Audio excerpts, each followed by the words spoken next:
Hi, my name's Melissa. I'm an artist and art educator at Hazelhurst Art Centre.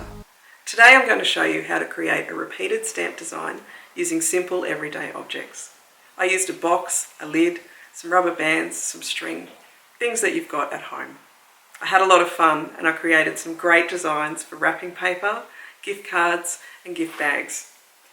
You can see them here. When I got confident, I was able to transfer my design onto fabric, but first I had to practice. So I grabbed some cheap copy paper and practiced my design until I was happy with it. I also explored different colours and patterns that I could use. Later on, I can cut these up and use them as gift cards so that I don't waste anything. When you get confident in your art making, you might want to transfer your design onto a t-shirt, a shopping bag, a tote bag.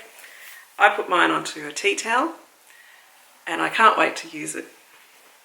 If you're going to use it on fabric, you need to wait for it to dry overnight, let it dry completely, then put it face down onto the ironing board and ask an adult to help you iron the back of the design. This will heat set the fabric and then it can be washed just like anything else. I hope you have a lot of fun. I look forward to seeing what you create. These are the things that you're going to need to get started. You'll need a takeaway container lid, a piece of chucks. I've wet this so it's just slightly damp and I've got 4 thicknesses. I'm going to make this into being my stamp pad. So I'll just tape that down with some masking tape just to secure it in place so it doesn't move around.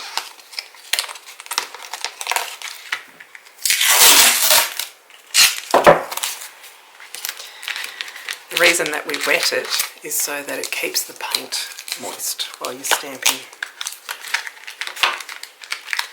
So that's ready to go. I'm also going to make my stamping block. I've got a block of wood. You can use a box or a lid. You could use elastic bands. Just place those over in a random shape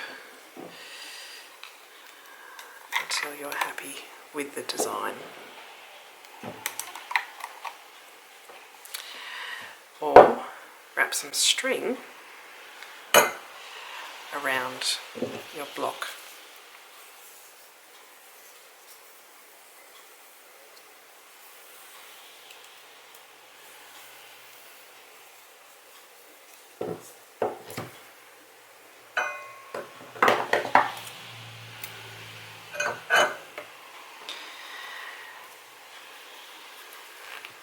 Secure that together.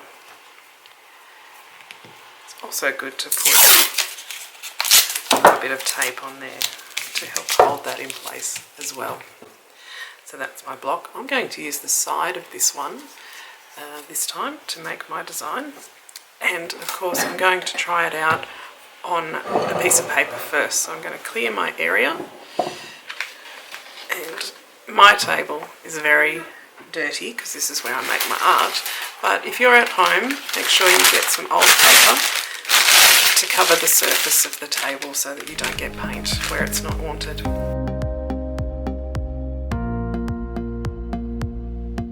Now that I'm happy with my design, I'm going to recreate this design onto a large gift bag so that I can give it as a present to somebody.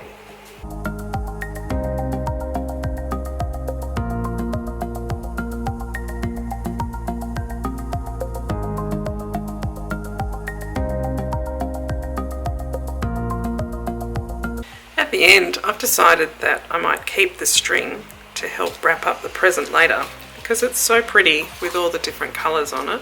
So I'm just unwinding it and I'm just going to leave it to dry on the paper and while I clean up these things.